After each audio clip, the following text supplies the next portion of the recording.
വിഡ്ഢിച്ചിരി പോലെ ഒച്ചയുണ്ടാക്കുന്ന അഴുകിയ മൃഗശരീരങ്ങൾ തിന്നുന്ന, മാംസം മാത്രമല്ലാതെ തൊലിയും കൊമ്പും പല്ലും കുളമ്പും എല്ലുകളും നുറുക്കി കഴിക്കുന്ന ഭീരുവായ വൃത്തികെട്ട, കണ്ടാൽ അറപ്പ് തോന്നുന്ന, കാണാൻ ഭംഗിയില്ലാതെ ബുദ്ധിയില്ലാതെ ഒരു മൃഗത്തിൻ്റെ ചിത്രമാണല്ലോ കഴുതപ്പുലി അല്ലെങ്കിൽ ഹൈന എന്ന് കേൾക്കുമ്പോൾ നമ്മുടെ മനസ്സിലുണ്ടാകുന്നത്.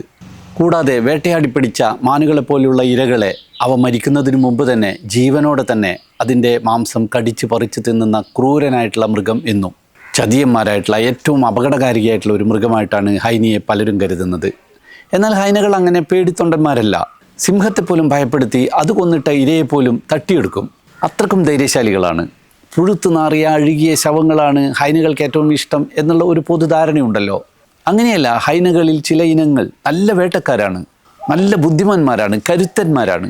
ചില പ്രശ്നപരിഹാര പരീക്ഷണങ്ങളിൽ ചിമ്പൻസികളോടൊപ്പം, അതായത് പ്രൈമേറ്റുകളോടൊപ്പം തന്നെ മത്സരിക്കാൻ ഇവർക്ക് പറ്റുന്നുണ്ട്. അത്രമാത്രം ബുദ്ധി അവ പ്രകടിപ്പിക്കുന്നുണ്ട്. കഴുതയുമായിട്ട് ഒരു ബന്ധവുമില്ലാത്ത ജീവിയാണ് കഴുതപ്പുലി. എന്നാൽ പുലികളുമായിട്ട് നേരിയ ഒരു വർഗ്ഗബന്ധമുണ്ട് എന്ന് വേണമെങ്കിൽ പറയുകയും ചെയ്യാം. ശരീരരൂപത്തിലും പെരുമാറ്റത്തിലുമൊക്കെ ശ്വാനവർഗ്ഗക്കാരോട്, ചെന്നായ്ക്കളോട്, കുറുനരി, കുറുക്കൻ, നമ്മുടെ വളർത്തുനായകൾ ഇവരൊക്കെ ഉൾപ്പെടുന്ന കനിഡ വിഭാഗക്കാരോടാണ് നല്ല സാമ്യമുള്ളത്. എന്നാൽ ഫൈലോജനറ്റിക്കലി ഇവരുമായിട്ട് വലിയ ബന്ധമില്ലതാനും. ഇവർ മാർജാര വംശക്കാരോട്, പുലിയും കടുവയും ഒക്കെ ഉൾപ്പെടുന്ന വിഭാഗം ഫെലിഡ വിഭാഗക്കാരുമായിട്ടും അതുപോലെ തന്നെ മരപ്പെട്ടിയും വെരുകുമൊക്കെ ഉൾപ്പെടുന്ന വിവരുടെ വിഭാഗക്കാരുമായിട്ടൊക്കെയാണ് ജനിതകപരമായിട്ടുള്ള അടുപ്പം കാണിക്കുന്നത്. അതിനെ തന്നെ ഇവരുടെ പേരിൽ ഈ പുലി എന്ന ഭാഗത്തിന് വലിയ തെറ്റ് പറയാൻ പറ്റില്ല. ആ കഴുത ഭാഗം വന്നത് എങ്ങനെയാണെന്നറിയില്ല. ചില ഇന ഹൈനകൾ ഒരു മണ്ടൻ ചിരി പോലെ, ഒരു വെടലച്ചിരി ശബ്ദമുണ്ടാക്കുന്നവരാണല്ലോ. അത് ശരിക്കും അവർ തമ്മിലുള്ള സന്ദേശങ്ങൾ കൈമാറുന്നതാണ്.